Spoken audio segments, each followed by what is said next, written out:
And it takes through the back pages. Sam's back. Morning, Sam. Yeah, good morning, guys. Good morning. No real surprise. There is all England across the back pages. Rice and shine, back of the sun. Declan Rice vowed England will produce an in-your-face display against Slovenia this evening. Similar theme really across all the back pages. Back of the mail, handbrake off.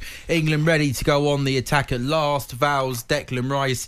Line heart to heart as a headline on the back of the Mirror. John Cross writing this morning that Gareth Southgate has pressed the reset button on England's Euro campaign after heart-to-heart talks with his players. Southgate says the coaching team had an open and honest conversation with the entire squad aimed at unleashing a more dynamic performance against Slovenia. Jeff, we know that England are into the last 16, but it is the absolute bare minimum this evening. We need to see an England team just playing with a little more aggression and a little bit more intent. No, Sam. We need to see an England team playing with a lot more aggression and a lot more intent. We need to see them on the front foot. We need to see them press. I mean, it looks to me, we've got a squad of players, and that's another story, by the way. We've got a squad of players who look like they've never seen a pressing game before, because we don't.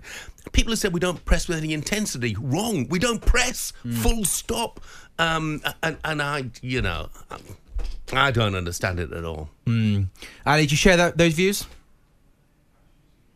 I tell you, Sam, do you know what? I've written down a couple of things before I come on this morning, and I can't believe it, mate. The England players look jaded, and it's a remarkable thing that I've said there, because I look at the other sides, and a lot of the other sides obviously have players from the top flight in England in their teams, and they don't. Portugal, for example. But I don't know whether it's a mental thing when England looking at them.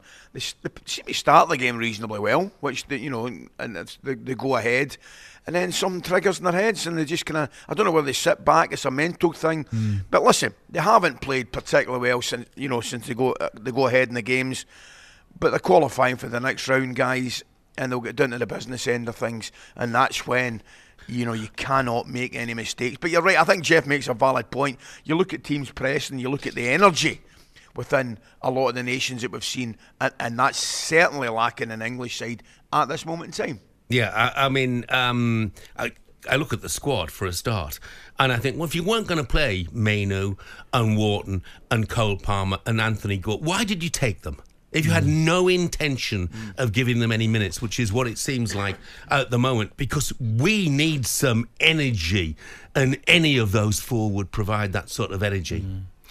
Just away from England, before we break, there's one other story that's really caught my eye on the back pages. Interesting to get a take on this, boys. Back of the mail, a Mike Keegan exclusive. He says this morning, Birmingham asked for permission to host next season's home League One fixture against Wrexham in the United States. The club's American bosses wanted to take on Hollywood-owned Wrexham across the Atlantic, but were not backed by the EFL. Had Birmingham got their way, Blues v Wrexham would have seen the first competitive English fixture to be played outside England or Wales. Birmingham, of course, taken over by a US-based group in July last year. NFL legend Tom Brady on board as a minority investor. Their first season under the new owners culminated in relegation to the third tier for the first time since 1995. Jeff, could you imagine a world where a League One fixture takes place in the United States of America? No, and the people who suggested it should hang their heads in shame.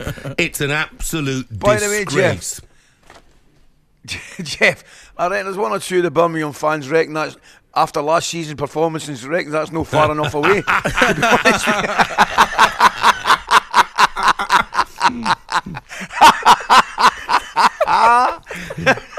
You're right, Coasty. That'll be the hate mail in for the Birmingham fans. But seriously, nobody considers the fans. They're the fans who are going week in, week out to see Birmingham City or to see Wrexham. I couldn't give a hoot about people in the States seeing that game. Couldn't care less. Just care about the fact that Birmingham fans and Wrexham fans, unless they're very, very wealthy, would not be able to see their side play live that day. And it also it could easily be, you know, it could open the floodgates, and that would be a massive concern as well. So, well done to the EFL for knocking it on the head caving in, correct. straight away. Absolutely.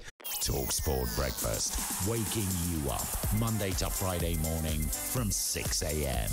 on AM, on DAB, via the talkSPORT app and on your smart speaker. talkSPORT.